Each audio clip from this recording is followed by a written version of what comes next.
Hello and welcome back to Ginger Ninja's Movie Reviews. I am the Ginger Ninja and these are my movie reviews. If you're new to my channel, thank you very much for tuning in, stopping by and checking it out. It is truly appreciated. Now, this week, we're into our second week of awesome 80s August. That's right. All through August, I'll be looking at films in the mid to late 80s. And this week, we are looking at The Wraith from 1986. This is my DVD copy here. That's right. Haven't actually upgraded to Blu-ray. I don't even know if you can get this on Blu-ray. I have not seen it, but I haven't looked either. Now this is DVD features digitally remastered, interactive menus and chapter selection.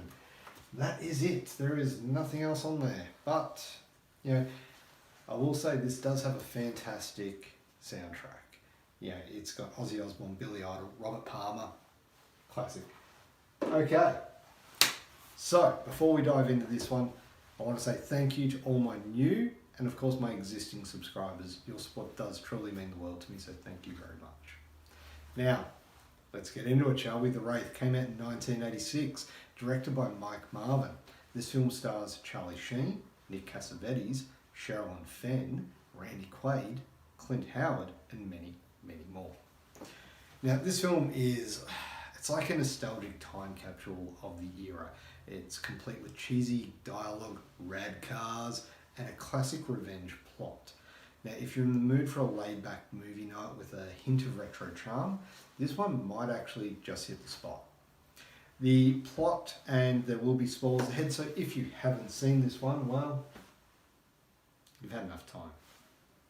Go check it out. In a small town in Arizona, a mysterious wraith descends from the sky and manifests in a sports car and targets a local violent road racing gang of motorheads headed by a ruthless bully who will do anything to get what he wants.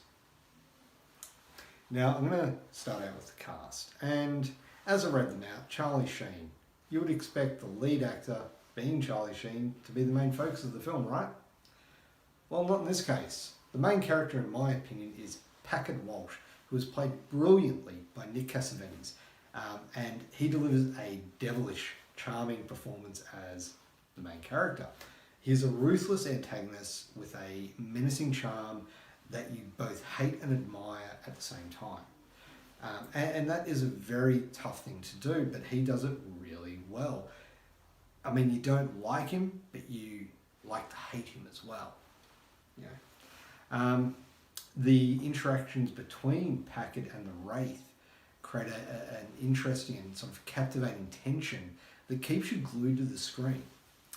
And look, overall in this film, the villains are the main stars. They're the epitome of over-the-top 80s bad guys, complete with outlandish hair, fashion choices, some interesting choices of drink. One of the characters seems to be drinking a lot of, you know, fuel, like car fuel. He's sniffing WD-40 at one stage. So, yeah, interesting choices indeed. Look, they're corny. They serve as a perfect foil for the enigmatic Wraith who's out there hunting them down. Now, that's not to say that Charliesheen or Sherilynfenn or Randy Quaid don't do a great job in their roles, but in this film, I feel their characters are overshadowed by the villains. And that is where the main focus is. In fact, Charliesheen is on screen for less than 30 minutes of the film in total. But he's still got top billing because this was pre-Platoon. In fact, interesting little side note is he filmed this in one day. All of his scenes were done in one day on the way to film Platoon. In fact, Oliver Stone called Charliesheen up after watching this and just berated him, just saying this is going to make Platoon look like crap, you know, yada yada yada. Was not happy with Charliesheen, his star for Platoon, starring in this. Hey, I still like this film. I don't care what he says. Now, the directing and the writing. Look, directed by Mike Marvin, The Wraith received mixed reviews from its critics upon release. Some praised its high-octane action sequences, its stylish visuals, and its unique blend of supernatural and automotive elements. The film's concept of mysterious otherworldly figure seeking revenge against a group of car thieves did garner some interest, and for me this is very much almost a sci-fi precursor to The Crow. He comes back for revenge. He can't really interact with people that he knew in the same way that he did as he was. But yeah, it's very, very much in that vein.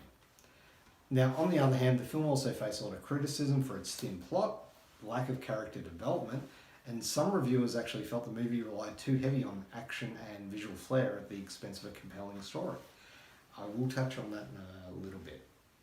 So, now I also found that there was one part right in the middle of the film when someone decided we need boobs, and no joke, in the space of 5 minutes, there's 3 pairs of boobs up on the screen. Now, I wasn't complaining, but yeah, throughout the rest of the film, nothing. Then just randomly, okay. Yeah, anyway, the effects. Look, the visual effects for the time were really quite impressive. The opening scene is probably where you get the most in the way of special effects. Now, there are some others where the Wraith car, the turbointerceptor, appears on screen. It flashes out of there, it flashes in. They all look good. The scene where the lights are converging at a crossroads look fine. You know, that scene does go for a bit too long, in my opinion, but you know, it's creating mystery. It's creating something, because then when they converge, the Wraith appears in his black suit, very similar to Darth Vader in a way with the breathing. He does have that typical Darth Vader breathing sound, and he's dressed all in black with a black, you know, motocross helmet or driving helmet, really. Yeah, so yeah, it's good. It does have a very cool futuristic vibe. The Wraith suit, the turbo interceptor. Oh, like that looks. It's like a mix between a Lamborghini and a spaceship, and it is honestly, it's one of the coolest movie cars of the 80s. It's up there with KITT, in my opinion. Now, rewatchability, the Wraith isn't without its flaws.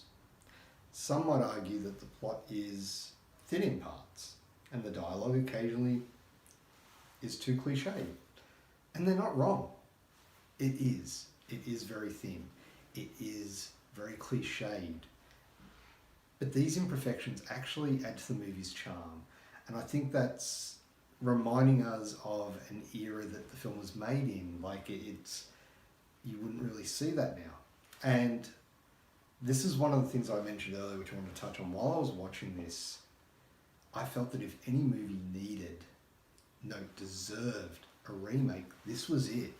As I was watching it and I've seen this movie before a couple, lots of times in growing up in the 80s, probably not so much in the 90s, and then rewatching it for this, you do pick up on these things, and this movie could really, with today's movies, today's special effects, could really kick ass. Like, it really could. But that's my opinion, and we all know remakes are hit and miss. So if they did remake this, would it be good? Maybe.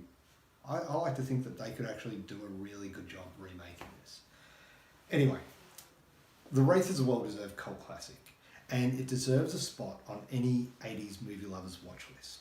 If you haven't seen it, I highly recommend you do check it out. With its blend of fast cars, supernatural vengeance, and a sprinkle of romance, it's a fun and entertaining ride, and that's from start to finish.